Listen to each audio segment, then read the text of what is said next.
Buenas noches, paz y bien con todos.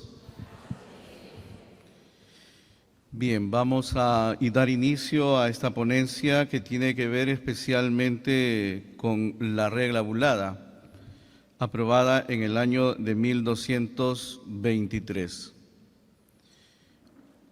Vamos a comenzar especialmente con unos preliminares para luego ir haciendo un desarrollo un poco histórico sobre cómo se llega hacia 1223. Primero, este documento fue aprobado por el Papa Honorio III mediante la bula que lleva por nombre Solet Annuere, del 29 de noviembre de 1223. Para muchos, por el hecho de ser aprobada por una bula, lleva el nombre de Rega Bulada, y para otros autores, suelen llamarle la segunda regla, para distinguirla también de lo que en 1221, es la denominada primera regla o regla no bulada. La regla bulada, es un documento jurídico que fue aprobada por la Santa Sede en un momento en el que solo, esas eran aceptables las formas de vida monástica y sobre todo canónica regular. Y existían hasta ese tiempo, que fue especialmente en 1215, en la celebración del Cuarto Concilio de Letrán, la aprobación de las reglas, en el que muchos de los autores van a decir que como la protorregla fue presentada en el año 1209, ya tácitamente estaba hasta ese momento aprobada. Entonces se habla de 4 reglas fundamentales, ¿no? La de San Basilio, la de San Benito, la de San Agustín y lógicamente la regla de San Francisco de Asís. Son reglas que de alguna manera en la Europa de aquel tiempo, en la Europa medieval, está muy presente, especialmente la regla benedictina y la regla de San Agustín. En el ámbito monástico, ciertamente la que dominó preponderantemente fue la regla benedictina, pero sin embargo existió otras reglas, y quizás para nombrarla, una regla que fue elaborada por San Columbano, un misionero irlandés que conjuntamente con otros monjes venidos de Irlanda evangelizaron la parte de lo que hoy es Europa. Entonces existieron otras reglas ciertamente, pero las que de alguna manera eran más sobresalientes o relevantes en el ámbito monástico, fue la de San Benito y la de San Columbano, mencionamos especialmente la de San Benito, y por otro lado, lo que era en este orden canónico regular, aparece la regla de San Agustín. Por eso, mencionamos en esta diapositiva que la primera del siglo VI en Europa sigue la regla compuesta por San Benito, que busca un equilibrio entre el ora y el labora, o sea, este equilibrio de la oración y el trabajo. La regla de San Columbano, era más penitencial, más exigente en ese ámbito, que lógicamente, tuvieron grandes monasterios, pero como mencionamos, la de Benito fue la que copó casi todos los monasterios europeos. Y luego la de los canónigos regulares, que fueron en su momento una forma de vida nueva frente a la vida monástica, que buscaban y fomentaban especialmente la cura animarum, o sea, la cura de almas, porque los monjes lógicamente hacían simplemente la vida monacal.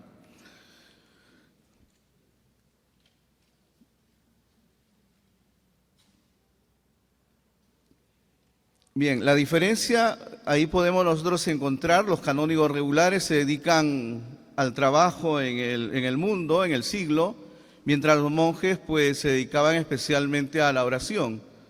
Y con la aprobación que ya se daba tácitamente en 1209, la forma de vida de Francisco se acreditaba un nuevo tipo de vida religiosa, se institucionaliza un régimen de vida mixto y el deseo de vivir simultáneamente el Evangelio, lógicamente a la letra, porque lo que dice Francisco en el primer capítulo, pues de lo que hoy estamos conmemorando, el 8º centenario, pues es vivir el Santo Evangelio. Y desde una perspectiva contemplativa y activa. La vida franciscana era ciertamente una llamada a una fe más pura, más desprendida, más auténtica. Es una orden que no formaba parte del clero ni pertenecía a una de las antiguas órdenes, o sea, monásticas, sino que se asimilaba más bien al movimiento laical, aunque también, pues lógicamente, practicaban la prédica de dos en dos, ¿no? De ir al mundo de dos en dos. Y justamente un siglo antes de que Francisco irrumpiera en la historia, aparecen los famosos movimientos de vida apostólica que pues dieron quizás mucha luz en un siglo antes de San Francisco y que iluminó pues lógicamente la vivencia en su momento también para la orden franciscana, lógicamente distinguiéndose en algunos puntos de ellos. Vamos a ver a continuación. Estos movimientos de vida apostólica tenían una motivación muy especial, volver a los orígenes. Esto siempre es en la historia de la Iglesia, siempre es un recurrente. Volver a las fuentes, volver a los orígenes. Y eso es una constante, ¿no? Es una constante. Por ello, pues, es volver justamente a esa iglesia primitiva, a vivir esos ideales en el que Jesús, el Señor, pues, vivió al lado de sus apóstoles. De ahí la terminología o el hecho de llamarles movimientos de vida apostólica. Y lo que se ve en estos momentos, en esos instantes o en estos tiempos, es el apoyo que todo este cambio que va a surgir en este ámbito de la vida consagrada, de la vida religiosa, es especialmente la lectura de los textos del Evangelio y de Hechos de los Apóstoles. Y por ello, pues se habla especialmente de una relectura, tanto del Evangelio como de Hechos de los Apóstoles, que singularmente llevan a una característica de estos movimientos. Primero, el ámbito de que no se alejan ya del mundo, sino que están en el mundo y que al estar en el mundo, pues se van a dedicar a la actividad de la predicación, ¿no? Es una de las características de estos movimientos. Primero, la prédica, el predicar, ¿no? El quedarse en las ciudades, no salir de las ciudades, sino quedarse para justamente convertir desde dentro de donde están a todas las personas que justamente vivían en las ciudades. Y segundo, justamente está la relectura y el replanteamiento de la figura de Cristo, lógicamente a partir de las lecturas de los evangelios y de Hechos de los Apóstoles. ¿Qué hay ahí? ¿Qué se descubre? Lo que había o lo que dominaba en esos momentos era una figura de la imagen de un Cristo monárquico y pues una visión muy jerárquica de Cristo. Se descubre especialmente su humanidad y la visión especialmente de la pobreza. Y esta va a ser la segunda característica que se van a destacar especialmente estos movimientos de vida apostólica, que es la pobreza, ¿no? La pobreza. Y aquí vemos, la pobreza va a cambiar de connotación. Estaba ligada al pecado, a partir de ahora se va a desarrollar el pobre como rostro de Cristo. Y tiene estas claras consecuencias para la vida. O sea, fíjense cómo de alguna manera todos estos cambios, todas estas lecturas, no simplemente es para, aumentar el conocimiento, ¿no? Sino especialmente para transformar la propia vida, la propia existencia. Y aquí, justamente, la pobreza se va a convertir en la piedra angular de estos movimientos.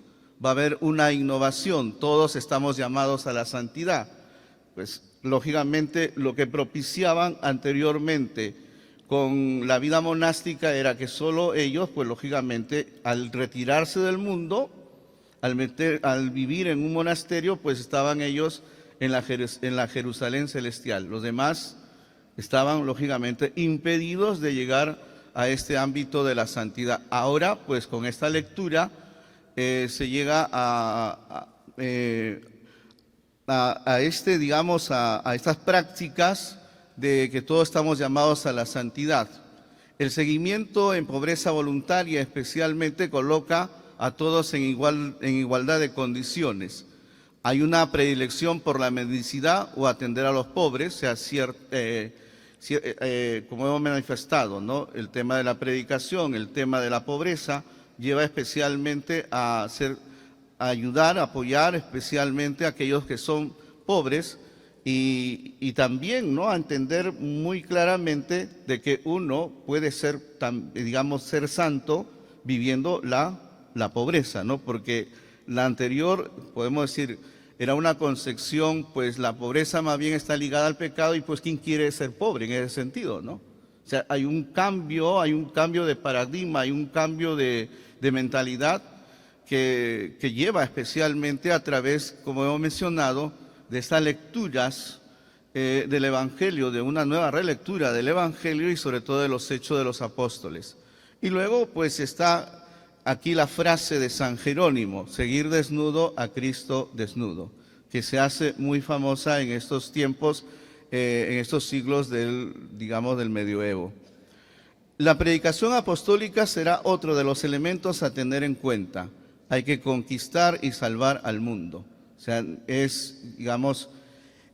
los elementos que dinamizan en estos momentos, en estos tiempos, a todos estos movimientos de vida apostólica.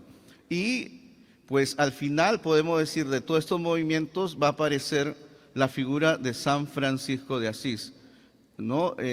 Pues habría que revisar un poco la figura de los valdenses, etcétera, ¿no? De los humillados de Lombardía especialmente.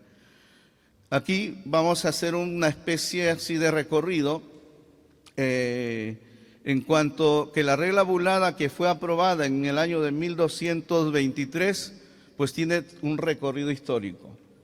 El primer punto que podemos ver justamente es el Propositum Vitae o la famosa protorregla que fue presentada y aprobada por Inocencio III. Ese sería, digamos, el primer punto. El segundo punto es justamente la primera regla o la regla no bulada que para todos pues ha sido presentada en el capítulo de 1221. Y por último, este texto de la regla bulada o la segunda regla aprobada definitivamente en el 29 de noviembre del año de 1223. Vamos a ver el Propositum Vitae o la protorregla. El punto de partida ciertamente van a ser los textos que van a acompañar especialmente a la conversión de San Francisco de Asís. Y eso no es que, están presentes en las fuentes biográficas de San Francisco, sobre todo de Celano, de la leyenda mayor de Buenaventura, etcétera. Sobre todo, pues, los textos que se escribieron en el siglo XIII. Pues aquí el punto de partida, Francisco se encuentra con el Evangelio en la porciúncula. Hay una fecha que proporciona especialmente el padre Fernando Uribe en su libro, 24 de febrero de 1209. Dice, él escuchó las palabras del envío a predicar, y ese es el texto de Mateo 10, capítulo 10, versículos del 7 al 12. Por el camino proclamen que el reino de los cielos está cerca. No está, no se ha colocado textualmente todo, sino parte. No lleven oro ni plata ni monedas al entrar en la casa. Saluden invocando la paz sobre ella, y si esa casa lo merece, que la paz descienda sobre ella. Para Francisco, lógicamente, este momento fue de auténtica revelación de Dios, porque él, digamos, como lo atestiguan especialmente las fuentes, que van a decir, Celano responde, digamos, a ese momento, después de haber escuchado, lógicamente, el texto del Evangelio, dice, esto es lo que yo quiero, esto es lo que yo busco, esto es lo que en lo más íntimo del corazón anhelo poner en práctica. Y fueron tan decisivas que se constituyeron en su norma de vida. Y ahí está, digamos, también explicitadas ese texto que dice, grabadas en su memoria cuantas cosas había escuchado, se esforzó en cumplirlas con alegría, ¿no? La leyenda de los 3 compañeros, ¿no?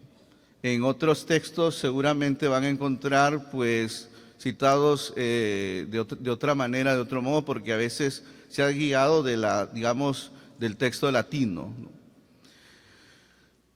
En el segundo momento, son 3 los textos que se van a hacer ciertamente referencia.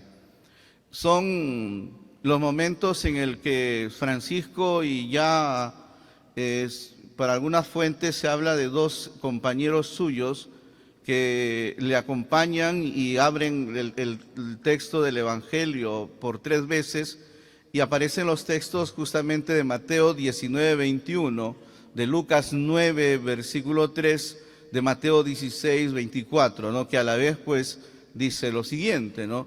Si quieres ser perfecto, le dice Jesús, ve, vende todo lo que tienes y dalo a los pobres. Así tendrás un tesoro en el cielo. Después ven y sígueme. Luego el texto de Lucas, no lleven nada para el camino, ni bastón, ni alforja, ni pan, ni dinero, ni tampoco 2 túnicas cada uno. El que quiera venir detrás de mí, que renuncie a sí mismo, que cargue con su cruz y me siga, ¿no? Entonces, estos son los 3 textos que de alguna manera pues están anotadas en un momento muy importante en la vida de San Francisco, en el que junto a 2 compañeros pues al azar abren en los textos del Evangelio y se leen estos 3 textos, ¿no? Aquí, como dice la leyenda de los 3 compañeros, agrega, hermanos, esta es nuestra vida y regla, y de todos los que quisieran unirse a nuestra compañía. Id pues y obrad como habéis escuchado. O sea, es el elemento esencial, digamos, de escuchar el Evangelio, y es la forma y vida para poder, digamos, desempeñar y desarrollar a partir de entonces una vivencia en fraternidad. Luego, esos textos, por lo tanto, van a constituir la guía que orienta a los primeros hermanos. Y luego el primer texto justamente va a apuntar lo que hemos visto en el primer momento, porque es prácticamente, en el segundo momento aparecen 3 textos. Cuando hablamos del primero, justamente es el que nos referíamos, si retrocedemos, pues aquí al texto de Mateo 10, 7, 12. Ese texto justamente apunta a la naturaleza apostólica. Los 3 que hemos visto en Mateo y Lucas se refieren a los consejos evangélicos relacionados al seguimiento de Cristo. Especifican el seguimiento a Cristo, la sequela Christi, a través de los consejos evangélicos famosos, pobreza, sin nada propio y en castidad. Entre los textos hay justamente una relación entre las exigencias del seguimiento y el envío a predicar. Son de carácter fundacional, porque forman el núcleo mismo de la vida religiosa que quiere Francisco vivir. Y podríamos llamarlo justamente el estatuto más primitivo del primer grupo de hermanos. Pero además hay que tener en cuenta que no solamente es ese estatuto, el texto de los evangelios, sino que la misma forma de vivir de San Francisco de Asís es la que de alguna manera está reflejada y proyectada también en estos instantes, en estos momentos, ¿no? Francisco es la referencia de sus hermanos, y quienes lo veían como una verdadera forma minorum, ¿no? Una forma de los menores. Francisco, pues él mismo va a evocar esos comienzos, esos momentos, en un texto de tanta trascendencia que va a ser el texto del testamento, escrito o dictado hacia el final ya prácticamente de su vida, ¿no? En 1226. Y después que el Señor me dio hermanos, nadie me enseñaba qué debería hacer, sino que el Altísimo mismo me reveló que debería vivir según la forma del Santo Evangelio. Y yo lo hice que se escribiera en pocas palabras y sencillamente. Y el señor Papa me lo confirmó. Lógicamente, lo que se quiere ver en ese texto de San Francisco de Asís es justamente la inspiración evangélica de su vocación. Porque no es que él dijo yo quiero vivir eso, sino que es el mismo Dios quien lo ha revelado, quien lo ha inspirado para vivir según el Santo Evangelio, ¿no? Entonces, y refleja ciertamente la necesidad de tener para sí, para sus hermanos también, un documento, porque dice, y lo hice escribir en pocas y sencillas palabras, ¿no? Tener para sí y sus hermanos un documento, un propósito, un vitae, que les sirviese como punto de referencia, exigencia que también tiene que ver porque pronto el número de hermanos va a ir creciendo, ¿no? Mientras el número de hermanos sea pues 12, es más manejable, digamos, esa fraternidad, pero cuando comience a crecer van a comenzar las dificultades, van a crecer los problemas y entonces va a tener que verse situaciones que tienen que llevar a unas ciertas soluciones y por lo tanto tienen que reunirse para decidir, ¿no? Para decidir, para legalizar, para poner, digamos, algo jurídico para la buena marcha de esta comunidad que está creciendo y que está desbordando, ¿no? Eso por un lado. Y por otro, para distinguirse de unos grupos que, como hemos mencionado, grupos que son denominados movimientos de vida apostólica y que algunos de ellos han terminado en la herejía, pues lógicamente lo que quiere en sí es distinguirse de ello y por lo tanto, pues al distinguirse de ellos es ir donde el Papa para que sea aprobado la forma vitae. Entonces Francisco logra presentar el propósito vitae al Papa Inocencio III para su aprobación.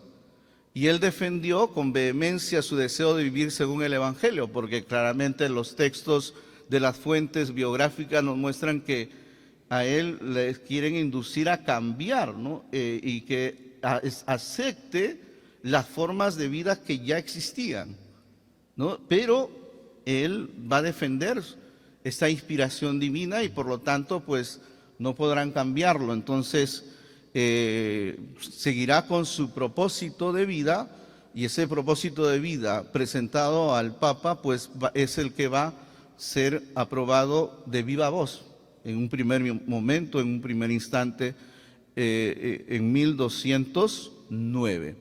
Entonces Inocencio lo va a aprobar de viva voz, ¿no? Oralmente. Le concede permiso de predicar la penitencia. Hay una imposición de la tonsura clerical que lógicamente los autores van a diferenciar, ¿no? Los que de algún modo pues han estudiado el texto de la regla, de la vida religiosa, ¿no? Pues podemos revisar especialmente los textos del padre Fernando Uribe, que por los años 70, me parece, escribía un texto que se llama La vida religiosa de San Francisco de Asís. Luego pues ha escrito un texto sobre la misma regla, cuando pues ha sido ya profesor en el Antoniano, ¿no? Y también hacía memoria que hace 50 años prácticamente se celebró los 750 aniversario de la aprobación de la regla y se hicieron también diversos estudios, ¿no? El padre Javier Garrido pues tiene un texto justamente en esos tiempos publicado, me parece, en los años 70, ¿no? Posteriormente publicó otro texto, ¿no? Que son pues los que de alguna manera han escrito, han investigado, digamos, han aumentado, digamos, el conocimiento de lo que nosotros pues hoy estamos celebrando en este ámbito de los 800 años de la aprobación de la regla bulada. Entonces, el texto no nos ha llegado a nosotros, ese texto famoso de la protorregla, la primera regla, y aunque existió, según la afirmación del mismo santo en su testamento, porque dice, y yo hice que se escribiera en pocas palabras y sencillamente, y el señor Papa me lo confirmó. O sea, si lo ha escrito en el testamento, y es él, o sea, aunque quizás lo dictó, lo escribieron, pero es una confesión muy clara, muy evidente, de que el texto ha existido, ¿no? Por lo tanto, pues, el hecho de que no nos haya llegado a nosotros no quiere decir que no existió, ¿no? Sino todo lo contrario, ¿no? Y viendo el bienaventurado Francisco que cada día el Señor Dios aumentaba el número de los suyos, escribió sencilla y en pocas palabras para sí y para sus hermanos presentes y venideros una forma de vida y regla. Aquí es muy importante este ámbito de los términos regla y vida, porque para Francisco en realidad pues no solamente está escribiendo un documento jurídico, o sea, eso hay que subrayarlo, ¿no? Aunque estamos haciendo en este ámbito una especie de, digamos, de ver un recorrido histórico hasta donde se ha redactado justamente el texto de la regla de 1223, pues, sin embargo, siempre va en el mismo texto, en la misma regla, siempre va a utilizar regla y vida. Entonces, es para tenerlo muy en cuenta, porque no es simplemente un documento legal, jurídico. Entonces, viendo el bienaventurado Francisco que cada día el Señor Dios aumentaba el número de los suyos, escribió sencilla y en pocas palabras para sí y para sus hermanos presentes y venideros una forma de vida y regla, sirviéndose sobre todo de textos del Santo Evangelio, cuya perfección solamente deseaba. Añadió con todo algunas pocas cosas más absolutamente necesarias para una vida santa de conversión. El texto lo podemos encontrar en la biografía de Celano, en la primera. Esto justamente da pie para creer que en verdad el texto escrito existió. No conocemos el original, no porque se haya perdido, sino porque también puede ser que haya quedado refundido entre las disposiciones que poco a poco fueron dándose, ¿no? Y esto, digamos, es corroborado porque en su momento ya un tal Jacobo de Vitri escribía que los frailes se reunían anualmente en un capítulo, ¿no? Y esa es una carta escrita por este clérigo en el año de 1216, ¿no? Bien, el segundo punto, ¿no? La regla bulada. Hemos pasado de la protorregla o el propositum vitae a el segundo punto, la regla no bulada del año de 1221. Hay un momento que en la vida de Francisco y sobre todo en la orden, como que hay una especie de quiebre, y esa especie de quiebre es el viaje que él va a hacer a Oriente, ¿no? Ese viaje que él hace con la intención de llegar a Tierra Santa, pero que tiene hondas implicancias, digamos, misioneras, porque la orden, justo en ese año de 1219, manda 3 misiones, una a Marruecos, que es donde van a terminar siendo los protomártires en Marruecos, otra que va a Siria, que dicen que es dirigida por el hermano Elías, por Fray Elías, y esta que es llevada a cabo por el mismo San Francisco de Asís. ¿Qué va a pasar? Se va a notar en ese momento, en su ausencia, aunque él ha dejado ciertamente la dirección a un hermano vicario, las dificultades que ya estaban pues muy latentes, muy presentes, pero que al no estar él, pues va a ser más notoria, ¿no? ¿Cuáles son esos? El rápido incremento del número de los hermanos, institución de los capítulos generales, la creación de las provincias fuera de Italia. O sea, había ya también provincias, pero luego, pues al crecer el número de los frailes, se van a crear nuevas provincias fuera de la misma Italia. Luego, la apertura misionera en países sarracenos y otros infieles. Dificultades con obispos, sobre todo sospechas de herejía por la presencia de los hermanos. No se los confundía en su momento con los valdenses, ¿no? O con otros grupos. Y los obispos en su momento eran reacios, especialmente por el tema de la predicación. Como ellos, digamos, a partir de 1209, al aprobarse verbalmente la regla, pues lógicamente tenían una licencia de la predicación. Una predicación que lógicamente era la prédica penitencial. Y luego, pues vemos aquí la inadecuada formación. No hay año todavía de noviciado para la vida. Entonces, y también el ámbito de la formación.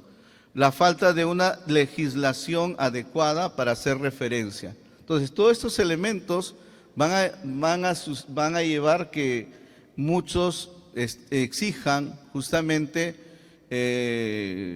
cosas más claras, ¿no? Cosas más precisas. Bueno, hay crisis de crecimiento y sobre todo de identidad. La orden ha crecido, sobre todo esa crisis de identidad en aquellos que están dirigiendo las provincias. Era una nueva generación, nadie niega que eran muy preparados, muchos de ellos muy intelectuales, pero ahí falta ese conocimiento, ese haber experimentado a Francisco con sus compañeros en los primeros momentos, ¿no? Ese espíritu fundacional en todo caso, ¿no? Entonces eso lo desconocían ellos y además pues al desconocer ellos no valoraron en sí la simplicidad y la libertad de espíritu evangélico que tenía el fundador y lógicamente también sus compañeros, ¿no? Por lo cual, ¿qué querían? Organizar una orden semejante a las tradicionales con reglamentos rígidos y estructuras jurídicas bien definidas. Y acudieron a él para pedirle un estatuto más claro, ¿no? Más preciso, porque así no podemos seguir, ¿no? Y en ese sentido, Francisco justamente para esta redacción de esta regla no va a partir de cero. La redacción de esta nueva regla recoge las decisiones tomadas en los capítulos que hemos hecho mención. Una praxis ya atestiguada justamente por Jacobo de Vitri en una carta de Génova donde afirma que durante los capítulos anuales los hermanos, con el consejo de algunos santos varones, redactaban y promulgaban algunas santas constituciones. Ahí el texto, digamos, el año de 1216, ¿no? Posteriormente, Jacobo de Vitri también va a tener otro documento que nos va a nosotros llegar especialmente cuando Francisco esté en el Oriente, ¿no? O sea, en ese viaje que hace a Damieta, donde se entrevista con el famoso sultán. Además que tiene una obra llamada Historia Orientalis.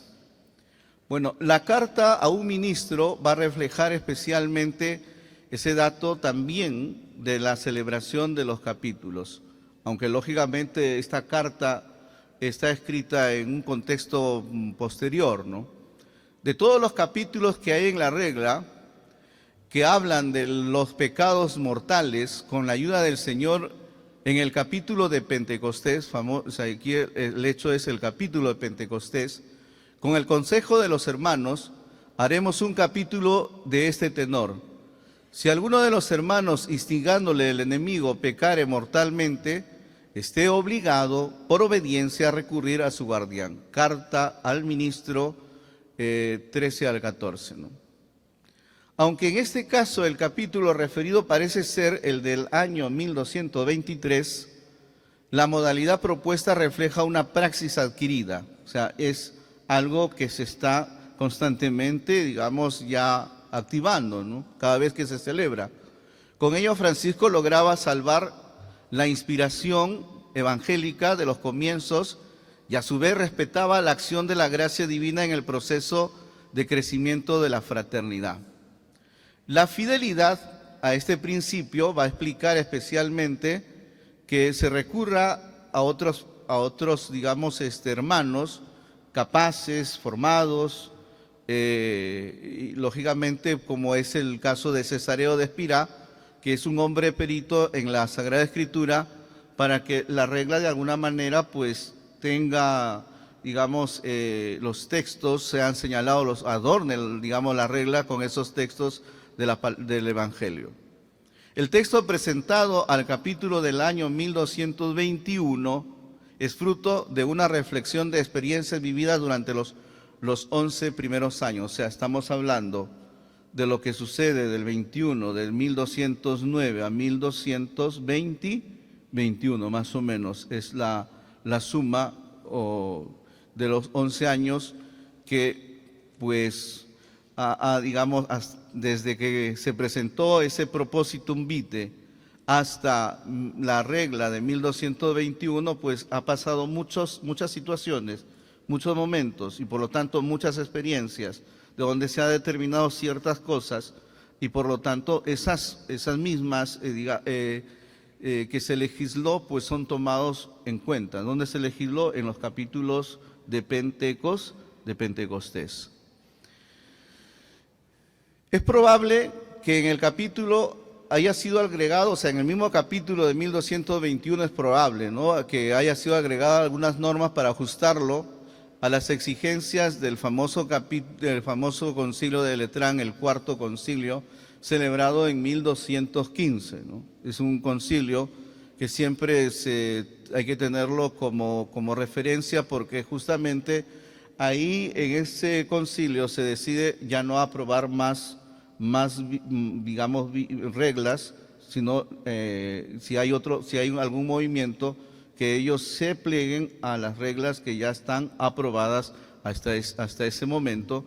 Y justamente cuando hemos mencionado que en 1215, pues prácticamente la aprobación verbal de Inocencio III, pues va a legitimar que la vida franciscana ya esté aprobada, aunque sea verbalmente, ¿no? Bueno, el texto parece que dejó insatisfecho a quienes propugnaban una orden más grande, ¿no? O sea, querían ser una orden más grande. Y esto se explica que no haya seguido el íter de la aprobación pontificia, o sea, no se presentó. El texto llegó a su máximo desarrollo con los 24 capítulos, o sea, es el texto más amplio que a comparación de la regla de 1223. En su conjunto, no es un documento literariamente acabado ni elaborado con rigorismo jurídico. Por el contrario, además de algunas repeticiones, presenta varias exhortaciones de alto contenido espiritual y por eso uno, cuando revisa este texto de la regla de 1221, se va a encontrar con frecuencia con textos, digamos, de la Sagrada Escritura, ¿no? Y abundante, y además abundante, ¿no? Ahora, el proceso de composición de la regla novulada fue largo y un poco accidentado, durante el cual es necesario admitir la intervención de varias personas. Se trata de un proceso ligado a la vida de los hermanos. La ley escrita es el resultado de la experiencia y de la búsqueda iluminada por el Evangelio. O sea, siempre hay que tener presente, y eso es lo que de alguna manera está presente incluso aún en la aprobación de la regla de 1221, que a pesar que es un texto que podemos considerarla jurídica, legal, Francisco siempre, digamos, buscó que ese texto pues sea no solamente una regla, no una norma jurídica, sino también una forma vitae, ¿no?, una forma de vida. El texto presenta en su conjunto una innegable unidad de inspiración, detrás de la cual se advierte siempre la presencia de Francisco. Siempre va a estar ahí. Y ahora vamos a pasar ya a la regla abulada, la regla de 1223. O sea, 2 años después de haberse presentado el documento de la regla denominada no bulada o la primera regla, pues parece ser que esto de alguna manera pues no satisfizo a muchos el texto y por lo tanto no se presentó a ser aprobado. Entonces, el hecho que después del capítulo de 1221, 2 años después, el capítulo se ocupara una vez más de un texto que sintetizaba en gran medida dicha versión de la regla, es un síntoma claro de que esta regla no había sido del agrado de todos. No se buscó la aprobación pontificia y en el prólogo justamente va a permanecer la alusión al Papa Inocencio III, ¿no? O sea, incluso en el prólogo se alude especialmente ahí al Papa que para 1221 pues ya estaba Honorio III, ¿no? Porque si no me equivoco, Inocencio III fallece, si no es en el 16, en el 17, ¿no? 16, ¿no? En el 16, ¿no? O sea, en ese momento, ¿no? Entonces, eso significa que el texto de la regla de 1221 estaba, digamos, al menos esa parte del prólogo consideraba todavía justamente a Inocencio III. Entonces, no se buscó, no aparece el nombre de Honorio III, quien ya estaba, digamos, reinando como papa en esos tiempos. La regla de 1221 no había resuelto varios problemas existentes y muchos exigían un texto más conciso y completo. Se desconoce las verdaderas causas porque la literatura es producida cerca de 100 años después, ¿no? O sea, se va a contar lo que ha sucedido 100 años después, ¿no? Ha pasado mucho, ¿no? Es igual que la crónica franciscana en el Perú, ¿no? O sea, nosotros podemos contar desde 1531, ¿no? La crónica comienza a escribirse casi un siglo después. E incluso se pregunta a los frailes más antiguos, ¿no? El que escribió Diego de Córdoba y Salinas, que escribió esa famosa crónica, se vale de preguntar a los que todavía viven, de los más antiguos, y sobre todo, lógicamente, de los textos que se han escrito y que están en el archivo, ¿no? Entonces, ¿qué ha pasado? Que no hay justamente una redacción digamos, de esos momentos, de esos instantes, y más bien se escriben posteriormente, ¿no? Se escriben muy posteriormente. Entonces, sobre todo en el ambiente de los espirituales. Lógicamente, la literatura escrita en ese momento está digamos, tiene una nota muy considerable hacia dónde se quiere, digamos, llegar, ¿no? Más fiables son los datos sobre la intervención del cardenal Ugolino, que todavía en ese momento era cardenal, ¿no? Porque después va a ser él papa, y cuando él es papa, justamente él va a escribir un famoso documento en 1230, la famosa bula Quo Elongati, ¿no? Que había ayudado, él mismo dice, ¿no? Que él había ayudado a San Francisco en la aprobación de la regla y en la presentación de la misma para su aprobación. Entonces, eso sí está lógicamente documentado, ¿no? En ese famoso documento de la Quo Elongati. Las circunstancias de la redacción de la regla bulada nos han sido transmitidas por algunas fuentes. La más antigua, la Leyenda Mayor, 40 años después. 40 años después del suceso, ¿no?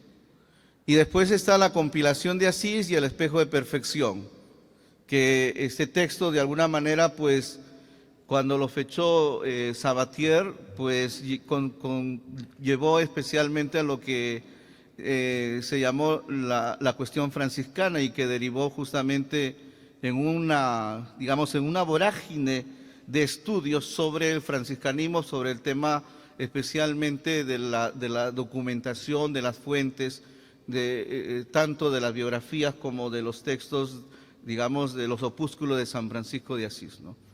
Ahí es donde comienza en el siglo XIX, final del siglo XIX, digamos, el desarrollo de los estudios franciscanos, ¿no?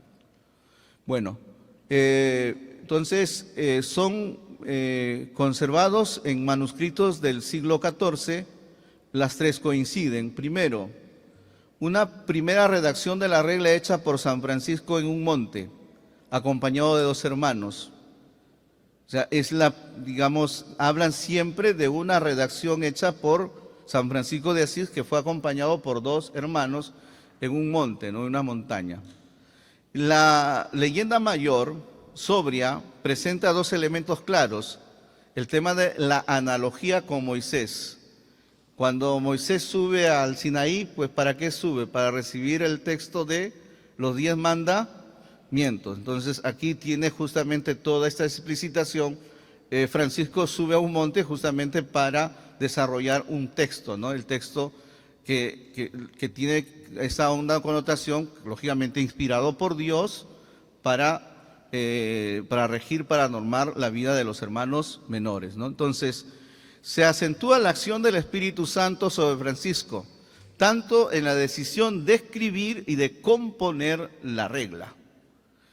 La leyenda de los tres compañeros o la compilación asisiense y el espejo de perfección son más explícitas en la descripción de las circunstancias y contienen diálogos que le hacen más dramáticas. Ambas culminan con las palabras monitorias de Cristo, escuchadas milagrosamente por todos, las cuales son el máximo argumento de autoridad en favor de la autenticidad de la regla de San Francisco, digamos que la autenticidad de la regla que Francisco acaba de escribir. Es posible que se hayan servido de datos que suministró el mismo Buenaventura, ¿no? Porque escribió anteriormente, ¿no? Pero de la fuente que se sirvió Buenaventura no lo conocemos. Probablemente se valió de una tradición oral, ¿no? Para cual, pues, Buenaventura hizo su relato. De todas maneras, la noticia inicial fue manipulada con fines historiográficos. De repente, quizás teniendo en cuenta que San Buenaventura fue el que hizo el texto de la leyenda mayor, con esas intenciones claras, evidentes, de lo que significaba especialmente todo un hombre teológico, ¿no? del desarrollo teológico en cuanto que él escribió las tres vías, ¿no? y escribió justamente la vida de San Francisco desde la vía purgativa, la vía iluminativa y la vía iluminativa o unitiva como el último punto, pues es lo que de alguna manera está la intencionalidad de Buenaventura, ¿no? Porque él no hace un desarrollo, digamos, cronológico de la vida de San Francisco de Asís, sino es la intención de ver que en la parte, justamente, esta parte, la purgativa, pues fue ese hombre, ese joven que vivió en el mundo, y luego justamente la parte iluminativa es cuando se convierte, y la parte unitiva es cuando recibe los estigmas, ¿no? O sea, así desarrolla él la famosa leyenda, la leyenda mayor, ¿no? Bueno, de todas maneras la noticia inicial fue manipulada con fines historiográficos, o sea, quizás a expensas de la verdad histórica, como el caso de la versión bonaventuriana que hemos estado hablando, ¿no? En el cual queda comprometida incluso la figura de Fray Elías, que por descuido justamente pierde el texto de la primera redacción de esta, digamos, regla de 1223. Bien, aquí vemos un poco los 4 pasos que ya se han mencionado en la redacción de la regla. Primero, Francisco justamente va a ceder las pretensiones de quienes desean una regla más concisa y definitiva. ¿En dónde fue? En Fuente Colombo, ¿no? Con los hermanos León y Bonicio de Bolonia. Este experto en derecho canónico, y esto está situado en el invierno de 1222-1223. Invierno, lógicamente, finales de año, diciembre, comienzos del año en enero, pues, ¿no? Ahí hay nieve, pues, ¿no? Es invierno, ¿no? Y luego la consulta en Roma, que sería en la primavera de 1223, ¿a quién va a consultar? Al cardenal Ugolino sobre ese borrador que se había escrito en el invierno, ¿no? Y luego el capítulo de Pentecostés de 1223, que debió ser presentado el texto de la regla que hasta ese momento se tenía elaborado, y los ministros debieron introducir algunas modificaciones y luego fue aprobado por los ministros, lógicamente. Todavía no hay la aprobación papal porque es la siguiente, ¿no? La curia pontificia va a revisar el texto y pudo hacer algún retoque final, y la fecha del 29 de noviembre del año 1223 fue aprobado, ¿no?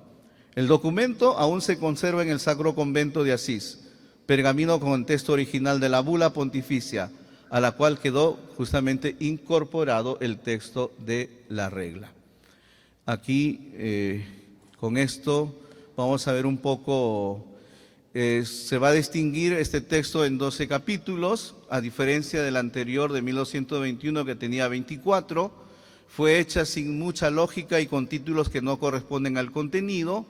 Recoge todos los temas relacionados con la forma de vida de los hermanos de la precedente versión de 1221, reorganizándolas y en ocasiones sometiéndose a una drástica reducción. Lo que sigue a continuación justamente está tomado del padre Fernando Uribe, de su libro, ¿no?